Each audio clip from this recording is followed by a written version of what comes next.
ओम श्रीमते रामचंद्राय नमः। आज हम दर्शन कर रहे हैं कैसे प्रत्येक सावन की सोमवारी को हमारे साकेत पीठ में बाबा कमलेश्वर नाथ का रात्रि में भव्य श्रृंगार होता है पुष्पों से। हमारे मंदिर में यह 250-300 वर्षों से परंपरा रही है कि सावन की सोमवारी को और फागुन मास के महाशिवरात्रि को भगवान शिव का विशेष श्रृंगार किया जाता है। इसी कड़ी में आप दर्शन कर रहे हैं साल 2023 की प्रथम सोमवारी सावन की। सबसे पहले प्रातः काल उठकर मैं स्वयं ही पुष्पों को लेने के लिए बाजार जाता हूँ। वहाँ से अनेक पुष्प को लेकर मैं घर पे आता हूँ। उसके बाद मैं अपने मंदिर में स्वयं रुद्र अभिषेक करता हूँ। रुद्र अभिषेक के क्रम में भगवान को बेलपत्र की माला से सजाना, पुष्पहार से सजाना और श्री सूक्त और पुरुष सूक्त के द्वारा विशेषकर भगवान की स्तुति की जाती है। इसके बाद भगवान की आरती होती है। यह कार्यक्रम सुबह लगभग 12 बजे तक होता है। 12 बजे के बाद मैं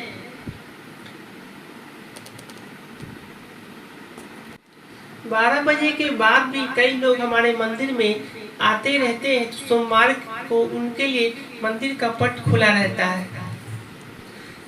इसके बाद आप दर्शन कर रहे हैं हमारी श्री जी राधा रानी का। आज श्री राधा रानी का विशेष श्रृंगार हुआ है और रात्रि में श्री राधा रानी भगवान शिव के मंदिर में दर्शन करने जाएंगी। आज हमारे साकेत पीठ के छत पे राधा रानी के लिए एक विशेष कुंज भी तैयार हुआ है। इसमें राधा रानी श्याम सुंदर के साथ झूला झूल रही हैं। आज का यहाँ मौसम भी थोड़ा बारिश का है।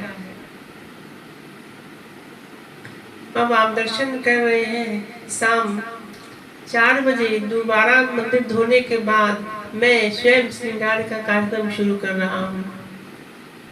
सबसे पहले जो ये पुष्प मालाएं आप देख रहे हैं, ये रजनीगंधा की मालाएं हैं जो बहुत ही सुगंधित होती हैं और इनको ये भगवान शिव को बहुत ही प्रिय है।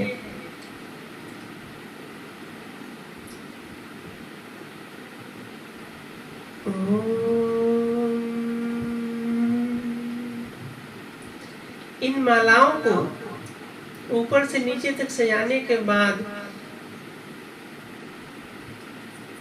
भगवान शिव का विशेष पूजन होगा। विशेष पूजन के बाद भगवान शिव का श्रृंगार शुरू होगा।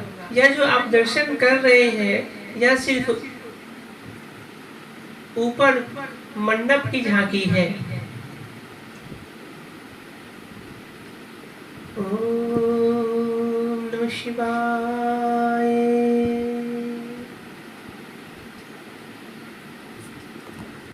शिव के एकत्व का जो ज्ञान है वही ज्ञान की परानिष्ठा है। भगवान शिव की वर्षों की साधना और सेवा के बाद ही मुझे राधा रानी की सेवा की प्राप्ति हुई है। हमारी राधा रानी भगवान शिव की कृपा से ही मुझे प्राप्त हुई है। राधा रानी की अष्टयाम सेवा विशेषकर हमारे घर में होती है। और जो शालिग्राम जी आप हमारे मंदिर में दर्शन करते हैं, जो हर एकादशी को हमारे घर में ही विश्राम करते हैं, वे भी लगभग 250-300 वर्षों से इसी घर में पूजित हैं।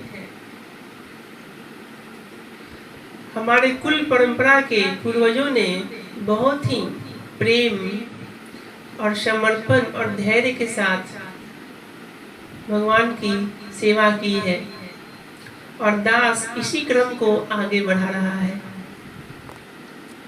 जब तक जीव के भीतर हृदय में स्वयं परमात्मा से अनुराग नहीं होता है तब तक उसको वास्तव में सेवा का आनंद ही नहीं मिलता है। सेवा और नाम जप सारे साधनों का अंतिम फल यही है। आप 50 वर्ष साधना कर लें एक समय ऐसा आएगा इस जन्म में या दूसरे जन्मों में, जब आप अपने साधना के बल से देखेंगे कि वास्तव में सेवा में रुचि, सेवा में प्रवृत्ति और नाम जप में रुचि और प्रवृत्ति ये भगवान की कृपा से धीरे धीरे उतरते हैं। और जब ये उतर जाते हैं तो मन में कोई कामनाएं नहीं होती हैं। अब आप दर्शन कर रहे हैं, रात्रि 7 बजे लगभग दोबारा मैं राधा रानी की आरती करके इनको मंदिर में लाया हूँ श्याम सुंदर के साथ, जहाँ ये भगवान शिव का विशेष श्रृंगार दर्शन की साक्षी हैं। हमारे मंदिर में अभी जीर्णोद्धार का कार्य चल रहा है, इसका आप दर्शन कर रहे हैं। चलिए अब हम एक बार फिर शुरू करते हैं, कैसे होती है तैयारी और कैसे सजते हैं हमारे भगवान शिव। सबसे पहले मैंने गेंदे के पुष्पों को लपेटकर भगवान शिव को थोड़ा बड़ा रूप में सजाया है। इसके बाद मैं इन्हीं के ऊपर रजनीगंधा और सफेद पुष्पों की माला और अकवन की मालाओं से इनका विशेष श्रृंगार करूंगा। हरे कृष्णा कृष्णा कृष्णा हरे हरे। प्रत्येक सोमवारी को रात्रि 8, सवा 8 में मैं आरती करता हूँ, आप भी इसमें सम्मिलित हो सकते हैं।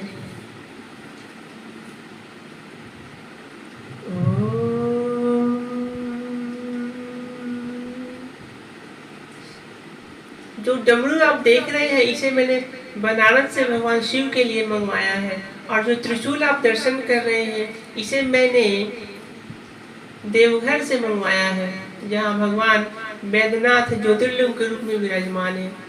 आज भगवान शिव के लिए हम लाए हैं विशेष गुलाब की कलियां, जिन्हों मैंने इनके कलश के ऊपर स्थापित किया है, जो बहुत ही आकर्षक प्रतीत हो रहे हैं। जो रजनीगंधा की मालाएं आप देख रहे हैं, वास्तव में इनका सृजन जो ऊपर जो मंडप है वो तो मैं बाजार से लाया हूँ, और जो आप मालाएं के रूप में देख रहे हैं इन्हें मैंने स्वयं पिरोया है। जो अकवन की विशेष माला आप देख रहे हैं और बेलपत्र की, इसे मैंने एक सहयोगी से तैयार कराया है, क्योंकि हमारे पास समय का बड़ा ही अभाव रहता है। सारा समय या तो भगवान शिव की सेवा में मंदिर में व्यतीत होता है, और पूरी रात्रि राधा रानी और श्याम सुंदर की सेवा में।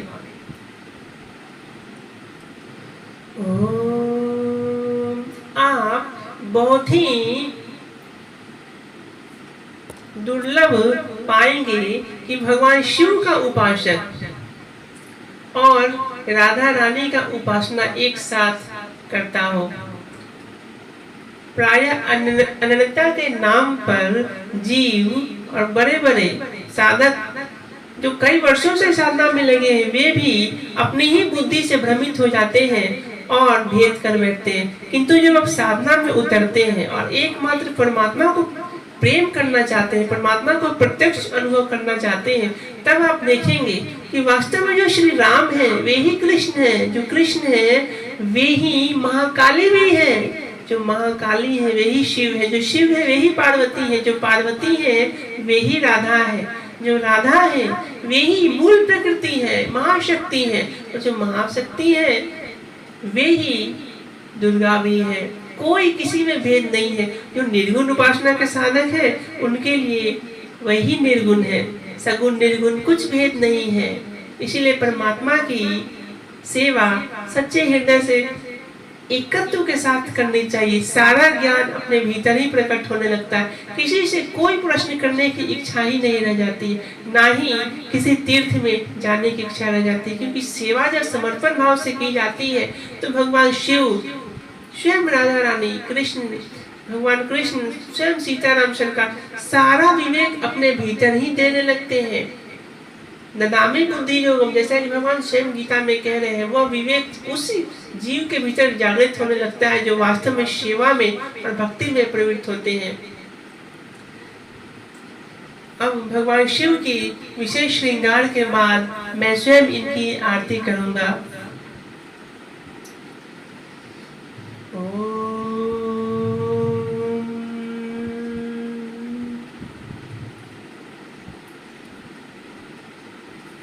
आगे आप देख सकेंगे कैसे मैं अपने मंदिर में एकांत में भगवान शिव को शिव पुराण, भागवत पुराण, देवी भागवत और कई ग्रंथ, वशिष्ठ गीता, अष्टावक्र गीता, राम गीता, शिव गीता, यम गीता, अवधूत गीता आदि सभी ग्रंथ गुप्त रूप से एकांत में सुनाता हूँ। अगर मुझे अवसर मिला तो मैं आपको भी इसका आस्वादन कराऊंगा। ओम नमः पार्वती पते हर हर महादेव।